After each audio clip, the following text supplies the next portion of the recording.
BJP. എം.എൽ.എക്കെതിരെ പ്രതിഷേധം ശക്തമായ ഹയാഗട്ട് മണ്ഡലത്തിൽ പ്രചാരണം ശക്തമാക്കി സി.പി.ഐ.എം. ശ്യാം ഭാരതിയാണ് സി.പി.ഐ.എം. സ്ഥാനാർത്ഥി. കഴിഞ്ഞ തവണ മത്സരിച്ച മടിഹാനിയ മണ്ഡലം ആർ.ജെ.ഡിയുമായി വെച്ചുമാറിയാണ് സി.പി.ഐ.എം. ഇത്തവണ ഹയാഗട്ടിൽ മത്സരിക്കുന്നത്. ബി.ജെ.പി. എം.എൽ.എയായ രാമചന്ദ്ര പ്രസാദിനെതിരെ വലിയ പ്രതിഷേധമുള്ള മണ്ഡലമാണ് ഹയാഗട്ട്. 2 ദിവസം മുന്നേ പ്രചരണത്തിനെത്തിയ രാമചന്ദ്ര പ്രസാദിനെ നാട്ടുകാർ ഗ്രാമത്തിൽ പ്രവേശിക്കാൻ അനുവദിക്കാതെ തിരിച്ചയച്ചിരുന്നു. ഹയാഗട്ടിൽ ഇത്തവണ മഹാഗഡ്ബന്ധന്റെ ഭാഗമായി സി.പി.എം. മത്സരിക്കുന്നുണ്ട്. ശ്യാം ഭാരതിയാണ് സി.പി.എം. സ്ഥാനാർത്ഥി. വികസനം മുൻനിർത്തി തന്നെയാണ് ശ്യാം ഭാരതി വോട്ട് തേടുന്നത്.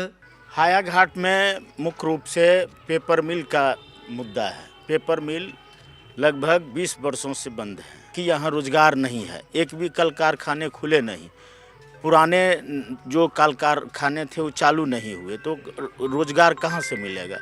दूसरा, इस इलाके में ज़मीन का भी सवाल है।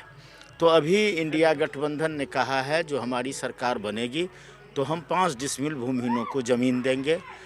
ബി.ജെ.പി. എം.എൽ.എ. രാമചന്ദ്ര പ്രസാദ് ജനങ്ങൾക്ക് വേണ്ടി ഒന്നും ചെയ്തിട്ടില്ലെന്നും ഹയാഘട്ടിലെ സാധാരണ ആളുകളെ പോലും തിരിഞ്ഞു നോക്കിയിട്ടില്ലെന്നും ശ്യാം ഭാരതി കൂട്ടിച്ചേർത്തു.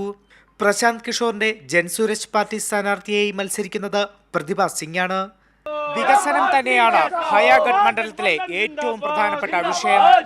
ഹയാഘട്ടിൽ നിന്നും ക്യാമറമാൻ സഞ്ജയ്ക്കൊപ്പം വിഷ്ണു തലവൂർ.